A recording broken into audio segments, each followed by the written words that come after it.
Today from the global lane, Communist China's new wave of Christian persecution. You're seeing the continuation of the Xi Jinping regime becoming a full Mao regime. American anti-Semitism rising, no longer confined to Jew-hating bigots. We're looking at university professors, we're looking at broadcasters, we're looking at social media influencers, we're looking at people with real authority and social credibility who are now not afraid to use their lecterns and their platforms. Revival spreading. Is America on the threshold of a spiritual great awakening? There's certainly a hunger for it. All signs are pointing that way. My shadow is pink. The Church of England introduces 4-year-olds to gender fluidity and same-sex attraction. Her shadow, she hides it. Her shadow likes girls. And it's all right here on the global lane. A new wave of persecution in China and Myanmar in attempts to quash dissent. In China, communist officials are stepping up raids against one of the country's larger churches as part of the so-called stability maintenance measures ahead of the National People's Congress. And in Myanmar, more atrocities there as soldiers destroy a village in the central part of the country, raping women, beheading 17 villagers. Also, authorities recently arrested a Baptist pastor there. Well, here to fill us in on what's happening is former U.S. International Religious Freedom Ambassador Sam Brownback. Ambassador Brownback currently serves as co-chair of the International Religious Freedom Summit.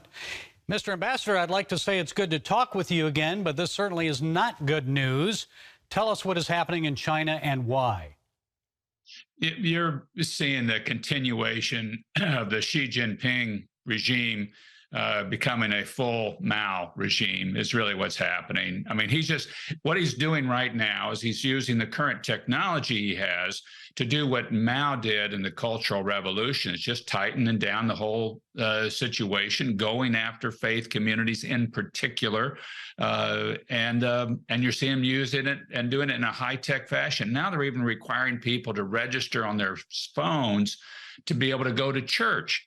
Well, that's so they can track them and shut the places down.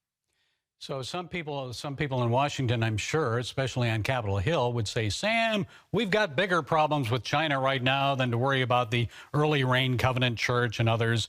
What do you tell them? What should be done? What I am telling them is that this is the same thing that the Soviet Union did before they broke apart. They went after Jews and evangelicals. They went at them, and we responded, and we said this is wrong, and it delegitimized the regime.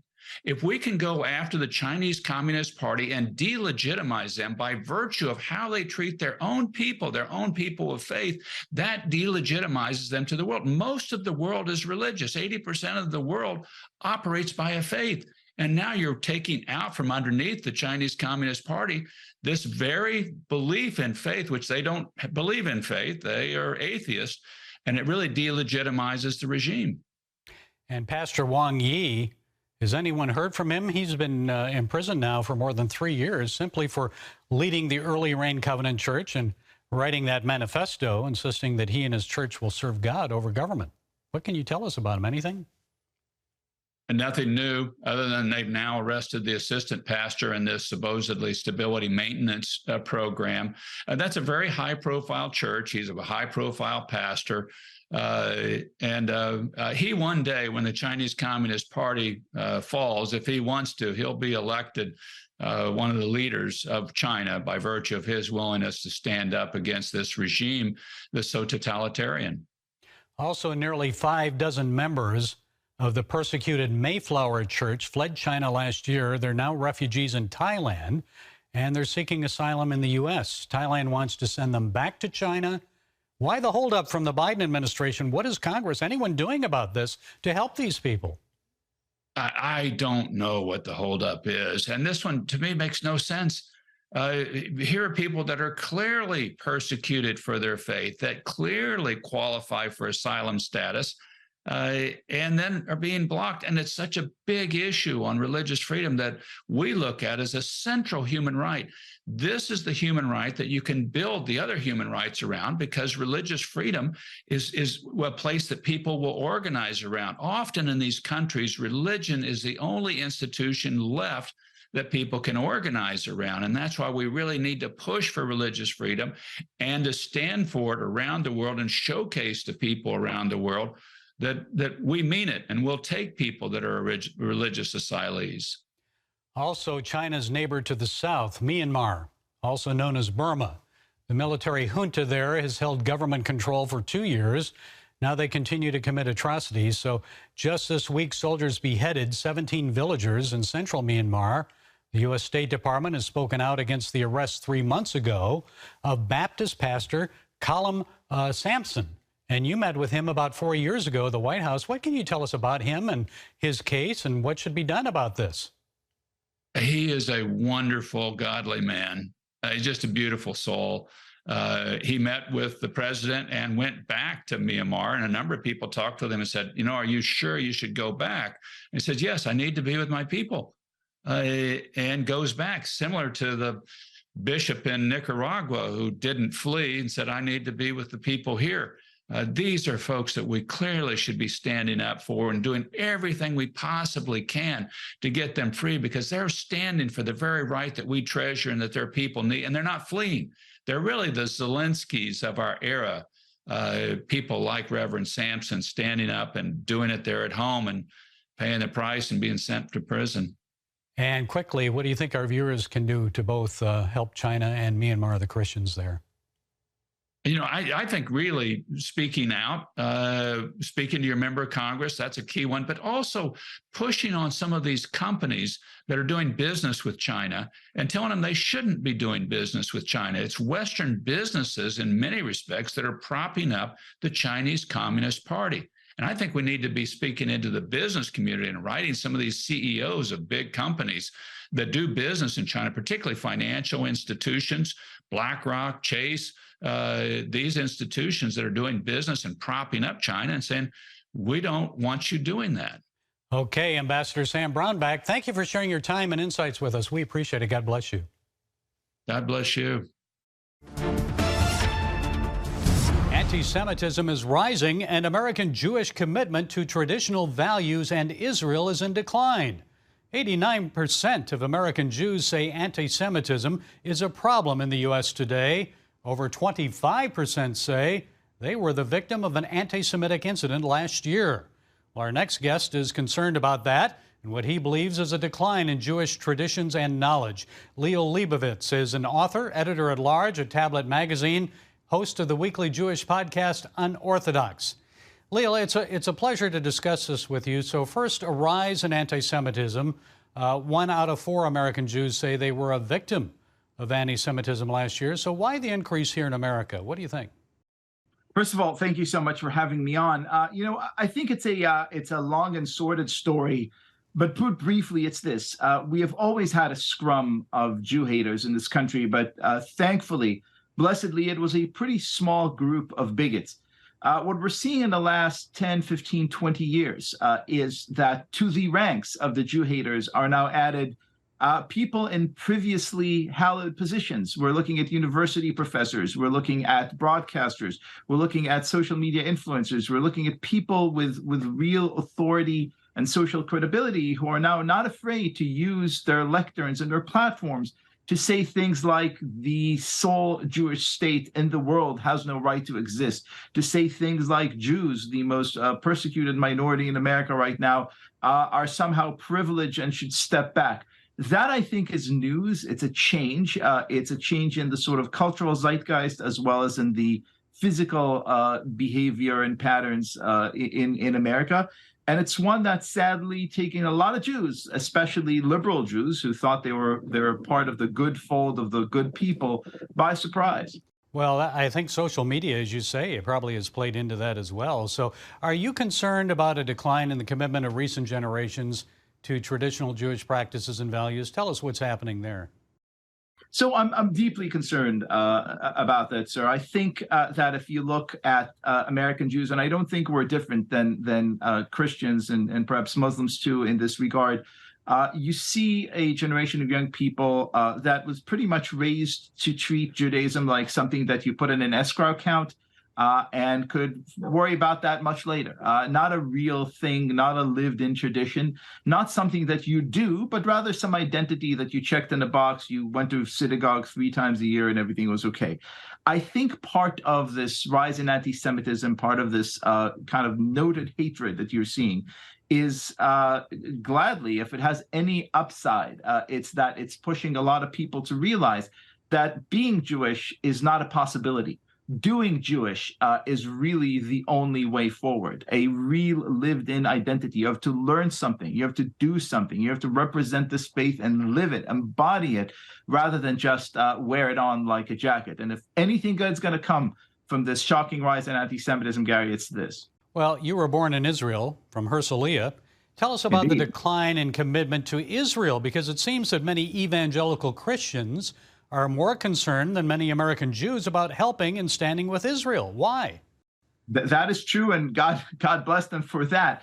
I think Israel is a very, very special place. I think Israel is not another normal country. Israel really represents the kind of perfect coming together of faith, of family, of nation. And if you care very deeply about these 3 things, then by default, you care very deeply about Israel. I think the tragedy is that a lot of secular Americans and a lot of American Jews count themselves, sadly, in this group. Look at these 3 pillars. Look at faith, look at family, and look at nation, not as strongholds to be rooted in and to be protective of, but rather as problematic things to grapple with, as source points, as focal points for oppression, for regression, for all kinds of bad things.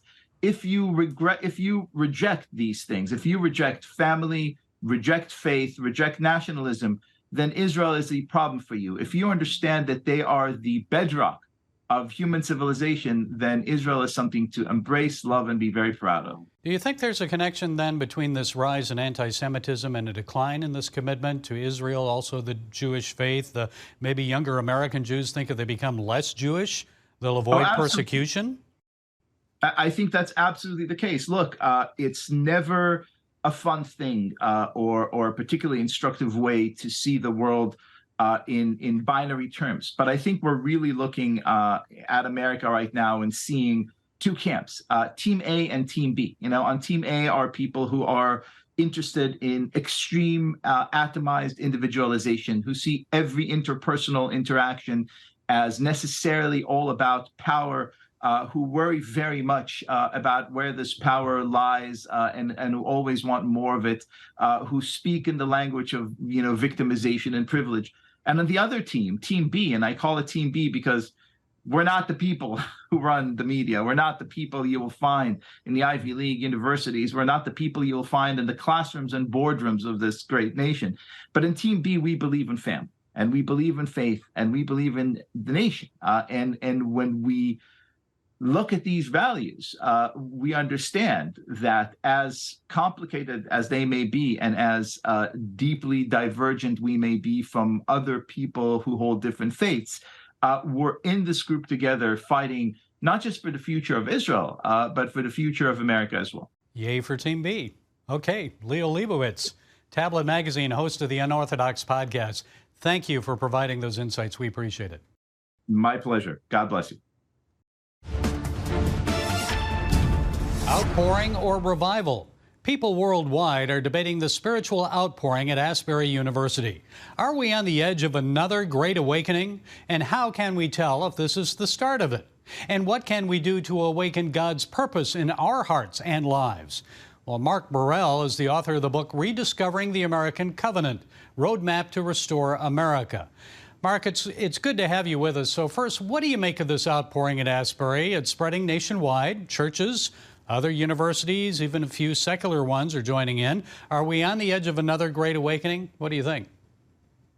Well, all signs are pointing that way for several reasons. One, there's certainly a hunger for it. A lot of us have been praying for revival in America for a while. And as the cultural decline takes place, as things get worse, it's very natural for there to be a turning back to God. And so I look at that. I also look at the Jesus Revolution, and we didn't talk about this, but the film just came out. I went and saw it last week. I was growing up in the 70s when that occurred. And if you look back over history, if you look at the First Great Awakening and the Second Great Awakening that happened in the 1730s, 40s, and 50s, and the second was in the early 1800s, what you tend to see is about 30 or 40 years later, something big happens. And so, of course, in the case of the First Great Awakening, it was the American founding, which was huge. In the case of the Second Great Awakening, it was abolishing slavery, which was equally as huge. And right now, if you're a Christian, you have a Christian worldview, and you're looking at what's happening in America, you're praying for a return back to the principles that this nation was founded on, which is going to be a big deal for us to work through as a nation, which is why I wrote the book, incidentally, to help address that. I know widespread revival, great awakenings always lead to social change. Now, in your book, you discuss the American Christians who become stagnated in their faith. Others are indifferent about God and Christ. So tell us more about that.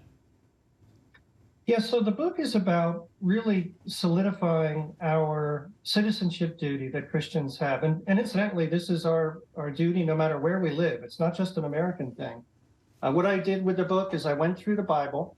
I had questions myself about the legitimacy of the founding. Was it really justifiable? If Jesus said you should pay your taxes and the colonists didn't want to pay their taxes, was that really biblically justifiable? So I went through the Bible and did an exhaustive study, just looking at all the verses that had to do with nations and rights and justice and governing. And Gary, I was flabbergasted at all the information I found. And as I lined it up, starting in the Old Testament, actually starting back in Genesis 9, you learned that we really have a citizenship responsibility to step forward and lead in the area of civil government, which is completely contrary to what the modern evangelical church says. Their basic theological position is submit and pray. No matter what, just submit and pray, which is, of course, they get that from Romans 13 and from 2 Timothy 1. But that's not where we first learn about our citizenship duty. We learn all about that in the Old Testament. And so that's what I do in the book. I lay it all out. I address all these objections. And then more importantly, I show how in America, what makes America truly unique is our Declaration of Independence, which I assert is our national founding covenant, which we need to get back to and discuss as a nation, because it really is what defines us. Why is it important that we understand the meaning of these documents and our Judeo-Christian roots as a nation? Seems like we're forgetting that. Yeah, and that's the whole reason for the title, right? Rediscovering the American Covenant. So it's critical, first, as Christians living out our faith. I maintain if you want to aspire to be a mature believer, then you should be involved in governing in your local community, in your state, and in the nation where you live. That is part of living out your faith. And I lay that out. I describe what that looks like. It doesn't mean that we're all going to political rallies and doing these things, but it does mean that we have a responsibility to vote for people who believe in our national founding covenant, the idea that there is a law of nature and of nature's God, which is a description of the moral law that comes right from the Bible, the idea that our rights come from God, life, liberty, and the pursuit of happiness. This is really our citizenship duty. And that's the argument that I make. And my target audience for the book primarily are mature believers, pastors who are looking for a really strong biblical argument for why we are responsible for civil government. So that's the target audience of the book. And I'm hoping to engage in a national conversation eventually about our national identity, which comes from the Declaration of Independence. Well, this may be the best time. The book is Rediscovering the American Covenant, Roadmap to Restore America. Mark Morrell, thank you for setting us straight today. We appreciate it. Thanks, Gary. 403 years ago, my pilgrim ancestors fled England and set sail on a dangerous journey across the Atlantic to America. You see, they were persecuted by the British Crown, which required them to practice their Christian faith in the state church, the Church of England. Today, the Church of England, with government approval, is imposing an extreme unbiblical agenda on the youngest members of British society. According to Christian Concern, a Church of England primary school in Essex, England, introduced 4-year-olds to the concept of gender identity on World Book Day. The featured book, My Shadow is Pink. Here's a clip being read on Annie's story time. My dad has a shadow that's blue as can be, and there's nothing but blue in my whole family tree. But mine is quite different. It's not what you think, for mine is not blue. My shadow is pink. My shadow loves ponies and books and pink toys, princesses, fairies, and things not for boys.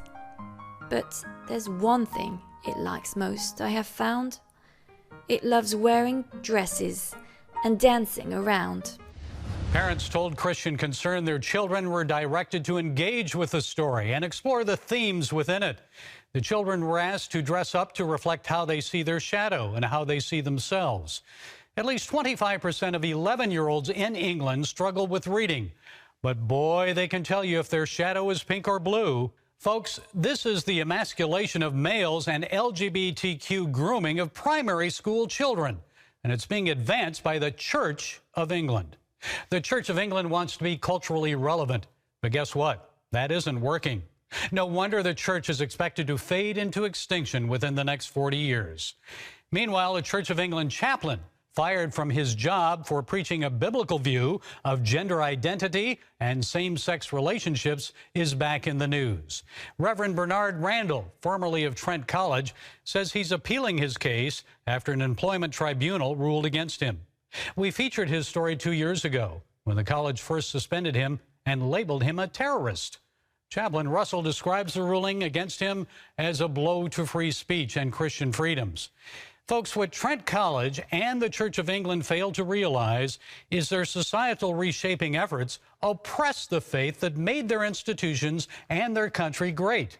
They're replacing one religion with another one, extreme secular humanism, where people can ignore science and Judeo-Christian values to become their own God. And anyone who stands for biblical truths must be destroyed. So let's not be discouraged. Remember that victory belongs to the Lord. So keep speaking up, praying, and standing for God's truth. Well, that's it today from the Global Lane.